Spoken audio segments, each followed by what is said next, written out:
2 साल में 2400 करोड़ से 58,000 करोड़ का बिजनेस बना लिया, फिर भी नुकसान।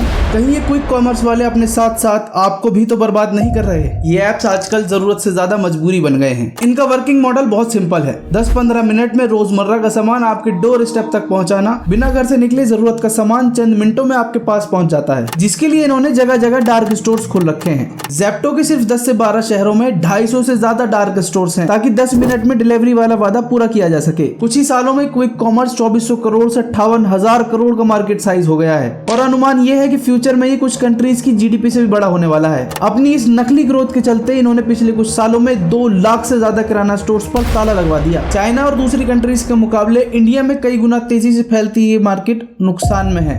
दरअसल इन ऐप से ऑर्डर होने वाले आइटम ज्यादातर छोटे होते हैं, जैसे दूध, ब्रेड, चीनी, जिनमें मार्जिन बहुत कम होता है। यहाँ तक कि 500 रुपए से कम के ऑर्डर में इनको नुकसान ही होता है, जिसको कवर करने के लिए ये डिलीवरी चार्ज लेते हैं। लेकिन अपने कॉम्पिटिटर से मुकाबला करने के लिए और कस्टमर्स को अट्रैक्ट करने के लिए ये फ्री डिलीवरी और तरह तरह के कूपन ऑफर्स देते हैं, जिससे इनको हजारों करोड़ रुपए का नुकसान होता है। और ऐसा नहीं है कि ये क्विक कॉमर्स वाले सिर्फ इंडिया में ही नुकसान में है। यूके और यूएस जैसी कंट्री में ये पहले ही फेल होके बैठे हैं। अब आप सोच रहे होंगे कि अगर इनको इतना ही नुकसान होता है तो ये बंद होने की जगह बढ़ क्यों रहे हैं। असल में सारा गेम है फंडिंग का।